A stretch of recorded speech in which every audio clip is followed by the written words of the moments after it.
Hi everyone and welcome back to the channel Research and Statistics. If you are a researcher, a graduate student, or you are just getting started in the academia, this video is for you.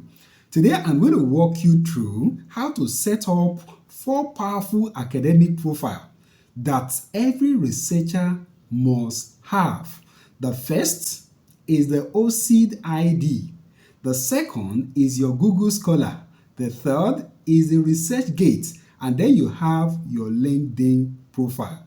Now, by the end of this video, you will have a strong professional online presence that will actually boost your visibility, credibility, and chances of getting opportunity. So let's get started. But please don't forget to hit the like button so this video can actually reach more researchers. Now let's start with ORCID, your permanent digital identity. As a researcher, think of ORCID as an academic fingerprint. Journals, university founders, and conferences use it to identify you uniquely. So you head over to the Google search, and here you want to type orcid.com as orcid.org. So when you type that, you select the search output orcid.org. It will pop up. Then you want to select it, and then it will take you to the first search page where you will choose registration. Now, after clicking on registration, it will take you to the ORCID website where you are going to enter your given name. And that's your first name. I'm just going to enter John, since this is for the training purpose. And then you enter a family name. Here I'm going to enter Headley. So just enter Headley. And then you have the space for primary email. Now it's important to note here that your primary email must be the type that you have access to. Okay? It could be your institutional email. It could also be your personal email. But it's important that you continually have access to this email, because sometimes there are people that don't want to use institutional email because maybe in future they may have a plan to change institution. So you must carefully decide which mail to add. So, but preferably you enter a personal email or an institutional email, and then you want to add the other email type. Okay, so I'm just going to go ahead, enter my email address here, and I'm not going to enter the institutional email since this is just for training purpose, but I strongly advise that you add your institutional email because this has a lot of benefits. It enhances your visibility and links you even with your institution, even for visibility. Now you see the pop-up here is saying that this looks like a personal email. Add an additional professional email as backup so that we can better recommend affiliation and other related data. So it will be nice you enter your institutional email, but it's also important you have a personal email added so that in the future, if you intend changing institution, that will not be a problem. So having entered that, I'll just go ahead and then I'll click on continue. Okay, I'll click on next step. Okay, so we click on next step. Now when you click on next step, it takes you to where you are going to create a password for yourself. So you can create a very strong password, very, very important.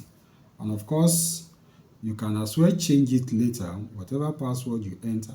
So you enter your password, and then you go ahead and confirm the password. Okay, I'm just going to enter something here so that just for the purpose of training. Okay, so then you want to go ahead and click next. Now when you click next, it brings you to the third step where you are going to enter the name of your organization, and then you want to enter department. So Since this is for training purpose, I'm just going to pick any of the institution that pops up here. Of course, I'm going to take down this account immediately the training is over. So I will put in University of Aswatini. Let's say that's my institution. And then I want to enter medicine as my department. Of course, this is optional, but it's important to give detailed information about yourself. Then I go ahead to add my job title. Let me just put consultant here. And then you choose the date you started working with that organization. So here I'm going to just put 2015, and then I'll select February. Okay, then you want to click on the next button. Okay, so then it brings us to this particular page, which is the fourth step. You want to indicate your visibility setting. Now, by default, it's expected that your research work should be visible to all. So, like we have it here, it is 7% choose everyone. Okay, but if you have personal reason why you don't want it to be visible, then you may want to go ahead to choose trusted party or only me. But the ideal thing is to choose everyone, because the whole essence of this concept or this global ID for researcher is for visibility. So, having chosen that, we'll just go ahead to click next. Okay, so I've selected everyone. So now the final step here is where you are going to agree to terms. Okay, the terms and condition. So here you're going to agree to there are statutory terms you must agree to, that is the term of use, while getting newsletter or tips or future email may be considered optional. So what I'm going to do is that I'm just going to go ahead and choose the first term and the second term, because your data processing happens at the United States. So I'm choosing consenting to privacy policy, and also I'm going to select consent to my data being processed in the United States. And then I also want to take care of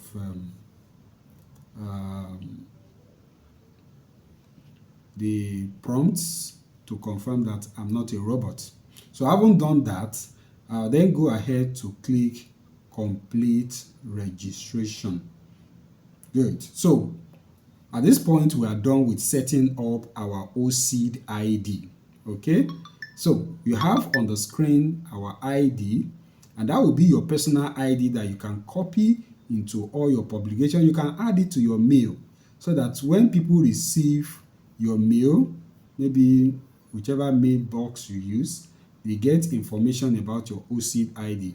So this is a unique tracker that helps everyone to recognize you in the research world, such that if you have two individuals that are bearing the same name with you, you can easily be differentiated. Now, once you are inside, you have already signed up, and then you have been registered, and you find yourself in the ORCID dashboard.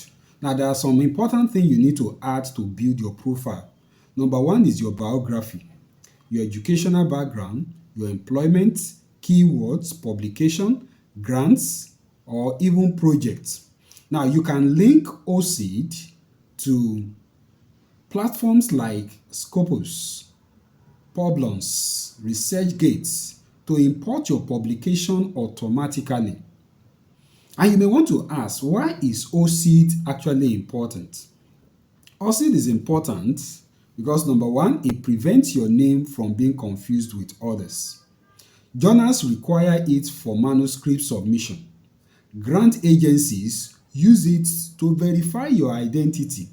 It automatically links your publication across different databases. It follows you throughout your career, and even if you change institution, you can still retain your identity, or your research work can still be linked even back to you. Now, next on the list is the Google Scholar, the ResearchGate, and our LinkedIn profile. Please check on the link above for this all-important video that will help you in your identification system as a researcher. And don't forget to subscribe to this channel. This is how I get encouraged to produce more insightful videos like this. I'll see you in my next video. Thanks for listening.